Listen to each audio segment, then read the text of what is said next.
David was the king of Israel. One spring, David sent out the army, but he put another man in charge of them. David stayed in Jerusalem. I think I'm going to be away from battle for a while. I want you to lead my army. I will lead them well, my king. One evening, David looked out from his palace and saw a beautiful woman named Bathsheba. What a beautiful woman!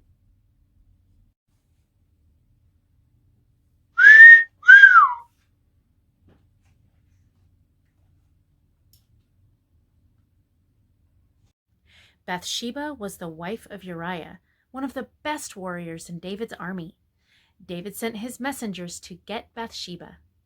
I want you to go to Bathsheba and tell her to come to me. When she came to David's house, her and David did things that only a husband and wife should do.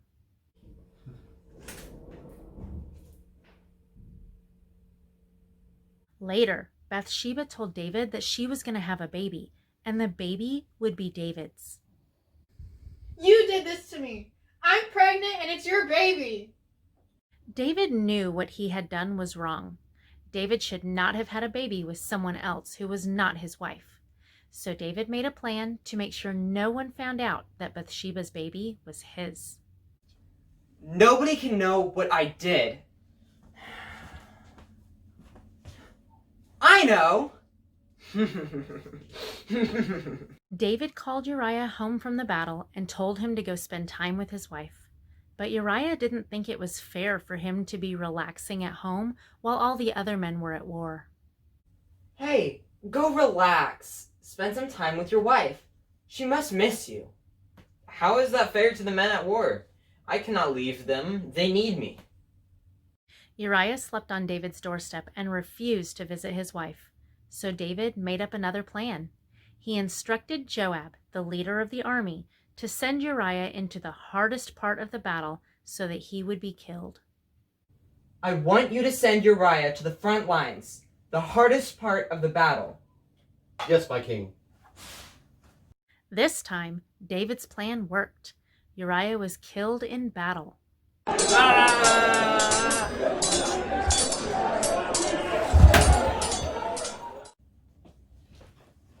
My king, Uriah has been killed in battle. It worked! What worked, sir? David took Bathsheba into his house to be his wife, and she had a baby boy.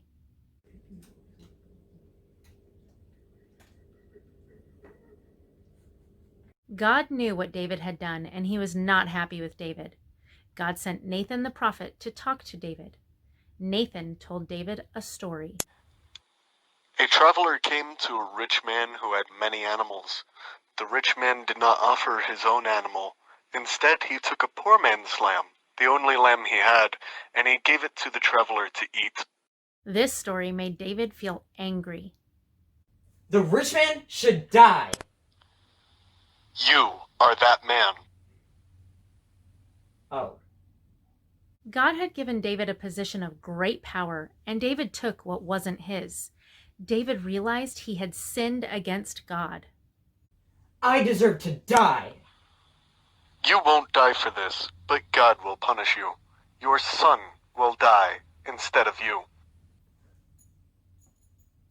David confessed his sin and prayed. God, create a clean heart for me. David realized he could try to please God with sacrifices, but that would not be enough to pay for his sin. God wanted David's heart to change so that he would not want to sin again.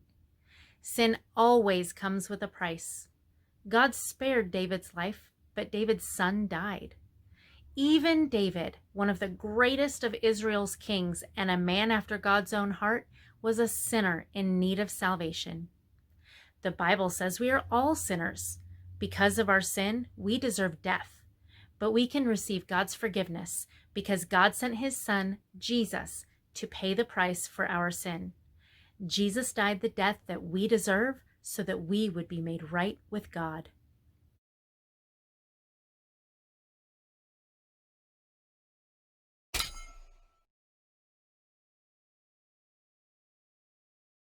Sword. I need a sword. No, you don't.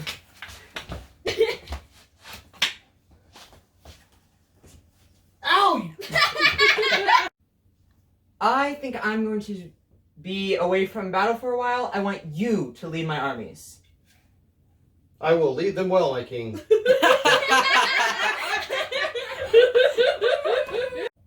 I want you to send Uriah to the hell. Nobody can know what why does this keep happening? Probably because you're trying to talk really, really fast. Go spend some time with your wife. She misses you.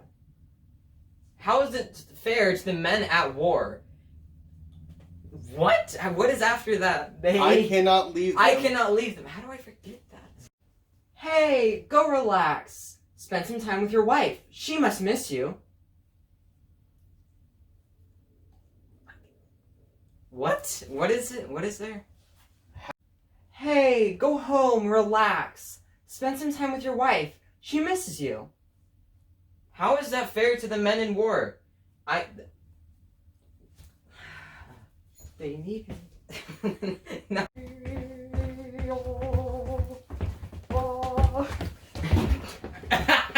Stop laughing at me. No, stop making it so easy. You didn't tell us what to do. You're just Yes, I talking. did. You're just... You did this to me. I'm pregnant and you're the father.